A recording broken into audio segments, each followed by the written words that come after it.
anterior se debe de utilizar el medio de contraste. El medio de contraste se define como aquella sustancia o combinación de sustancias que introducidas en el organismo por cualquier vía permiten resaltar y o pacificar estructuras anatómicas normales como órganos o vasos y patológicos como tumores.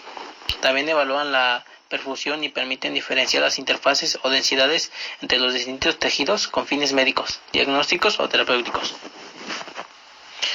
Los medios de contraste es el yodo, que se utiliza para exámenes por imágenes de rayos X y tomografía computada, inyectándose por vía intravenosa. El efecto que produce es aumentar la densidad de la sangre en las imágenes, además traspasa los tejidos, por lo cual se utiliza, por ejemplo, para estudiar tumores.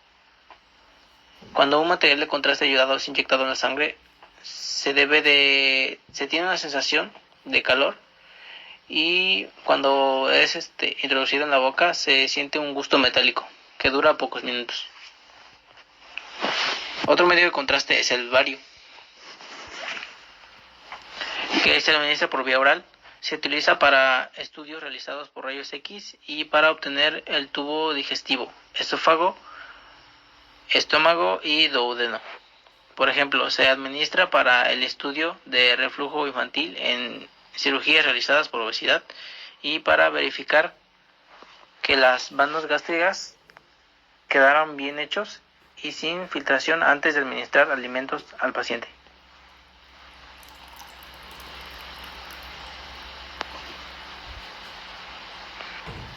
Se utiliza también para el estudio del colon, administrándolo con aire a través del recto. El bario es un medio de contraste inerte, sin sabor y no produce alergia. Para realizar los siguientes estudios también se debe de tomar en cuenta el consentimiento informado. El consentimiento informado se le informa detalladamente al paciente sobre los distintos procedimientos diagnósticos o terapéuticos y sus posibles complicaciones, secuelas o riesgos inherentes, para que el paciente decida y autorice los procedimientos médicos en forma consciente, libre y responsable. Debe ser impreso y redactado de forma clara y ser firmado por el paciente o por su representante legal. Esto ayuda a saber el mecanismo de excreción, si el paciente debe de presentarse en ayuno o si la paciente está en etapa de embarazo o en periodo de lactancia. Normalmente no se realizan estudios con radiaciones en embarazadas por el efecto que puede tener el feto. Sin embargo, en ciertas ocasiones excepcionales se realiza estos tipos de estudios. Sistema digestivo. Serie esófago-gastro-digestivo. Serie esófago-gastro-duodenal. Se usa rayos X para ayudar a diagnosticar problemas de tracto gastrointestinal superior, que comprende el esófago, el estómago y el duodeno. Los problemas a detectar son las úlceras, crecimientos anormales, cicatrices o estenosis, hernia hiatal, divertículos, varices esofágicas. Preparación del paciente superior, que comprende el esófago, el estómago y el duodeno. Los problemas a detectar son las úlceras, crecimientos anormales, cicatrices o estenosis, hernia hiatal, divertículos, varices esofágicas. Preparación del paciente. El paciente no se permite comer ni beber durante 8 horas previas al procedimiento. También se prohíbe fumar o masticar chicle durante el periodo. Se coloca al paciente en posición oblicua posterior derecha y se le pide que trague el bario espeso y se va siguiendo el paso de con rayos X. Cuando hablamos de la técnica de doble contraste, es una combinación de aire y líquido de bario para crear una visión más detallada del revestimiento del estómago. El paciente ingiere cristales formadores de gas que se activan al mezclarse con el líquido de bario. El gas expande el estómago recubierto con bario, presentando detalles del revestimiento estomacal con más claridad, y se toman rayos X adicionales. El siguiente estudio es la urografía excretora.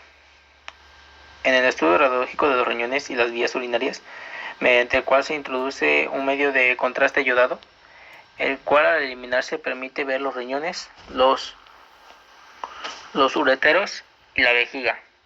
lo cual nos permite evaluar la fisiología de las mismas.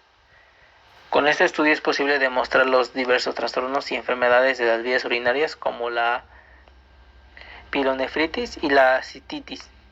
También es útil para estudiar a los enfermos que tienen hematuria, dolor lumbar. El estudio dura aproximadamente 1 hora. Es un procedimiento mínimamente invasivo con escasas complicaciones. El material necesario es un medio de contraste, agujas de punción venenosa desechables, antiséptico tópico, jeringuillas desechables, equipo de gotero para mantener la vía, carro de emergencia preparados según el protocolo, fuente de oxígeno y expiración, medios mecánicos de sujeción e inmovilización para niños, fuente de calor. En la preparación, después de la inyección del medio de contraste intravenoso, se toma una radiografía inmediatamente, la cual muestra el parenquima renal con una clara vista del contorno de los riñones para valorar su tamaño, forma y posición. En 5 minutos la posición anteroposterior, 15 minutos el anteroposterior y oblicuas y 30 minutos en anteroposterior. El examen ordinario, el paciente permanece sobre la mesa hasta que concluye el examen.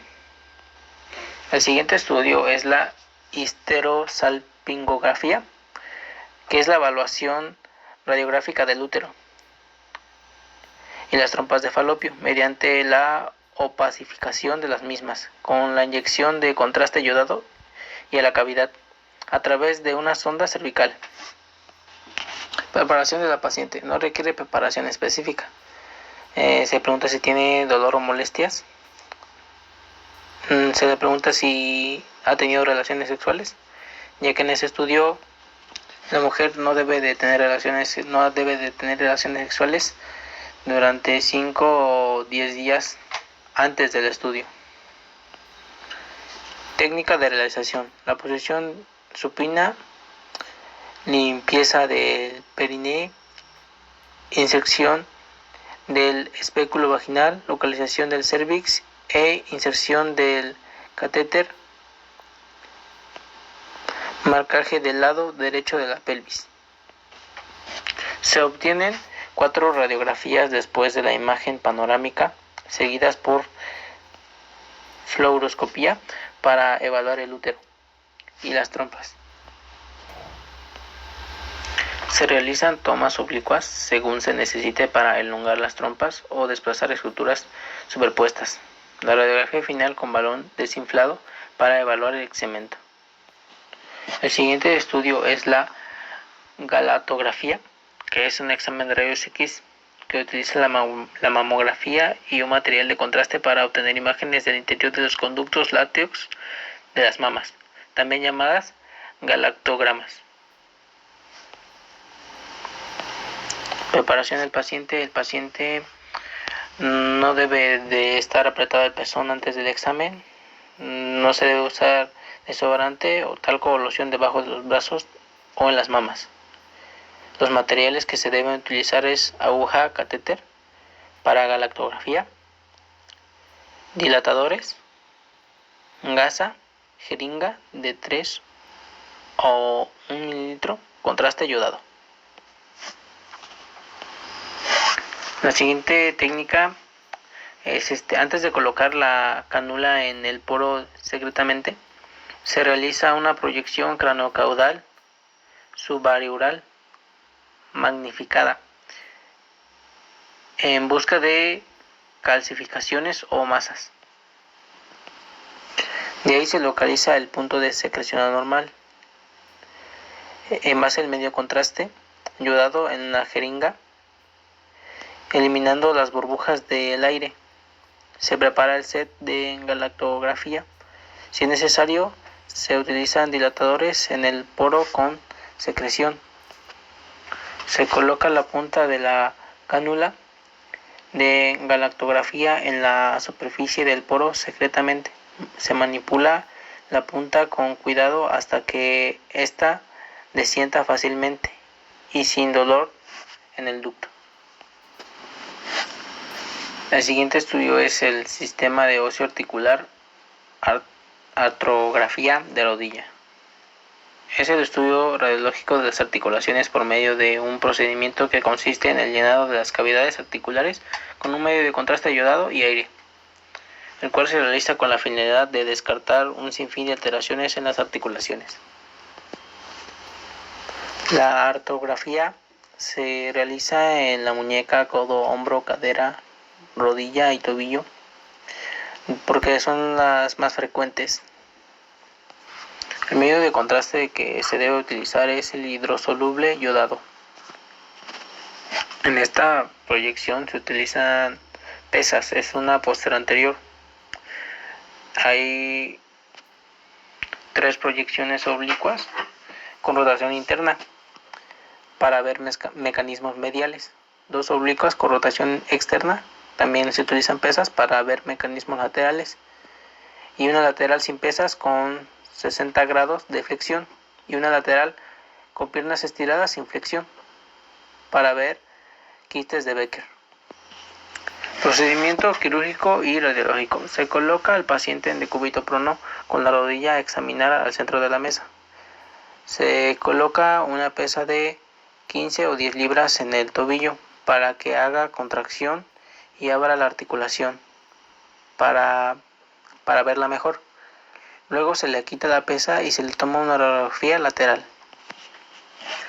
El siguiente estudio es para ver las glándulas salivales, que es la salivografía. Es un examen radiológico contrastado realizado para el estudio de los conductos de las glándulas salivales. Las glándulas salivales mayores y menores. La preparación del paciente. El paciente debe de presentar ayuno de 4 a 6 horas antes del estudio. Debe ser necesario que se juegue la boca con una solución antiséptica antes del procedimiento. Se debe de informar al paciente si está embarazada, si la persona es alérgica al material de contraste. Los materiales que se requieren es el depresor lingual, gasas, secretagogo, cánulas, jeringas de 5 a 10 mililitros, contraste, luz dirigible, lentes de aumento. Y por último se puede practicar con contrastes yodados, hidro o liposolubles. El procedimiento. Se administra un suave sedante antes de comenzar. Se toma una radiografía en la zona sin contraste. Sin problemas, se procede a inyectar el contraste radioopaco. En ocasiones se puede intentar estimular la producción de saliva. Una de las proyecciones es la proyección tangencial, pues para ver la glándula parótida. El rayo central es perpendicular al plano del chasis, se dirige a lo largo de la superficie lateral de la rama mandibular. En la proyección lateral se utiliza para ver la glándula parótida y el submaxilar. Otra de las proyecciones es la proyección axial, que el rayo central es perpendicular al plano del chasis, se dirige hacia la intersección del plano medio sagital de un plano coronal para que pase por los segundos molares. Sistema venoso. Flebografía o venografía. La flebografía con medio de contraste es la prueba estándar en la radiografía diagnóstica vascular. Consiste en introducir un catéter dentro de una vena para estudiar la circulación de un territorio u órgano. Preparación para el estudio. El paciente debe de presentar un ayuno de 6 horas antes de la prueba. El material que se ocupará son unas 3 ligaduras para cada miembro pélvico, material de asepsia, 8 jeringas de 20 mililitros y unas placas de 14 por 17 pulgadas o fluoroscopía. Se procede a canalizar una de las venas superficiales de la extremidad inferior a estudiar generalmente en el dorso del pie y se inyectará el contraste. Se le puede aplicar un analgésico local para adormecer el área donde se inserta el catéter. La duración aproximada de una flebografía no complicada es de unos 30 minutos. Una vez finalizada, se retira el catéter y se aplica un vendaje sobre el lugar de punción, que podrá ser retirado el día siguiente. Técnica miembros superiores. Con una aguja de pequeño calibre se canalizará una vena dorsal de la mano, arterias coronarias, y se indica frente a la sospecha de obstrucción de las mismas. Sirve para mostrar las cámaras del corazón, el volumen del contenido, la capacidad diastólica y vaciamiento sistólico para la contracción. Se lo indica también en la coartación aórtica, obstrucción de arterias, en anginas de primera aparición o en las inestables. El paciente con dolor torácico, disnea, palpitaciones y mareos. En resultados anormales de otros estudios cardiológicos. Antes del procedimiento para la angiografía, se solicita a la persona que se abstenga de comer y beber durante 12 horas previas. Una arteriografía consiste en 3 pasos: la introducción de un pequeño catéter dentro de una de sus arterias, usualmente será en la ingle, la parte superior del brazo o la muñeca. Inyección de contraste. Mientras se toma la radiografía, será inyectado a través del catéter mientras se toman radiografías. Extracción del catéter. Se aplicará presión en el lugar donde se introdujo el catéter durante unos 10 a 20 minutos. Esa presión evita que la arteria sangre. La arteriografía normalmente dura de 45 a 90 minutos.